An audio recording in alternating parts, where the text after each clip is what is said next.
Comedian గా మంచి పేరు తెచ్చుకున్న ధనరాజ్ ఇప్పుడు డైరెక్టర్ గా మార్చేసిన సినిమా రామం రాఘవం. నటుడు సముద్రకని ధనరాజ్ లీడ్ రోల్స్ లో నటించిన ఈ సినిమా ఎట్టకేలకు థియేటర్స్ లో అయితే రిలీజ్ అయింది. మరి ఈ సినిమా ఎలా ఉంది, కథ ఏంటి అనేది లాగ్ చేయకుండా ఈ రివ్యూలు అయితే చూసేద్దాం మామ. ఇక ఈ సినిమా కథ విషయం గురించి మాట్లాడుకుంటే మామ, దశరథ రామం అలియాస్ సముద్రకనికి తన కొడుకు రాఘవ అలియాస్ ధనరాజ్ అంటే ఎంతో ప్రేమ. రిజిస్టర్ ఆఫీస్ లో నిజాయితీ ఆఫీసర్ అయిన రామం తన కొడుకుని గొప్పగా చూడాలనుకుంటాడు మామ. కానీ రాఘవ మాత్రం పెద్దగా చదువుకోపోవడంతో ఎలాంటి ఉద్యోగం చేయకుండా జులాయిగా తిరుగుతూ ఉంటాడు. ఓ సందర్భంలో తన తండ్రి దగ్గర డబ్బులు తీసుకుని బిజినెస్ పెడతానన్న రాఘవ వాటిని బెట్టింగ్ లో కోల్పోతాడు. దాని ఫలితంగా కొన్ని సిచ్యువేషన్ల అనుసారం రామంపై రాఘవ కోపం పెంచుకుంటాడు మామ. తన తండ్రిని చంపేందుకు ఓ లారీ డ్రైవర్ తో డీల్ కుదుర్చుకుంటాడు రాఘవ. ఇంతకీ రాఘవ రామంని ఎందుకు చంపాలనుకున్నాడు, నిజంగానే రామంపై రాఘవ పగ పెంచుకున్నాడా, లారీ డ్రైవర్ రామంని చంపేస్తాడా అనేది తెలియాలంటే ఈ సినిమాని పక్కగా చూడాలి మామ. ఇక ఈ సినిమా చూసిన తర్వాత నాకు ఏమనిపించిందంటే మామ, లిటరల్ గా చెప్పాలంటే కెమెరా క్వాలిటీ అండ్ పిక్చరైజేషన్ అంతేం అనిపించలేదు మామ. లో బడ్జెట్ మూవీ కాబట్టి తప్పదు, కానీ మూవీ మాత్రం చాలా న్యాచురల్ గా ఉంది మావ.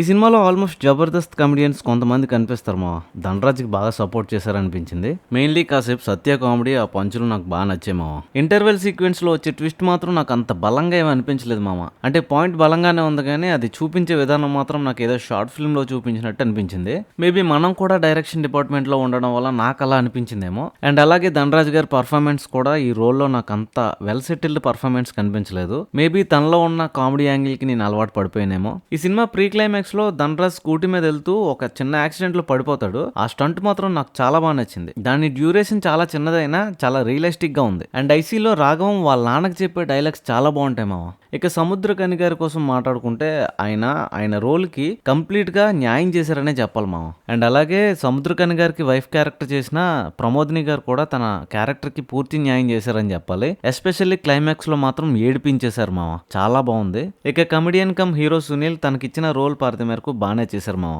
ఇక ఈ సినిమా కోసం ఫైనల్ గా చెప్పాలంటే ఫస్ట్ హాఫ్ అంతేం అనిపించలేదు కానీ మామ, సెకండ్ హాఫ్ మాత్రం పర్వాలేదు అనిపించింది. ఎమోషనల్ గా కనెక్ట్ అవుతాం మెయిన్లీ సముద్రకని గారి క్యారెక్టర్ కి. నాకు తెలిసి మామ ఎప్పుడు love, item songs, comedy, action, horror లాంటివే కాకుండా అప్పుడప్పుడు ఇలాంటి ఎమోషనల్ సినిమాలు కూడా చూడాలి మామ. ఇప్పుడున్న జనరేషన్ లో యువత అంతా షార్ట్ కట్ లో అమౌంట్ సంపాదించాలి, ఎంత తప్పు చేసైనా పర్లేదు. అలాంటి వారు ఇలాంటి సినిమాలు చూసి ఏవైనా మారొచ్చు అనేది నా ఉద్దేశం మామ.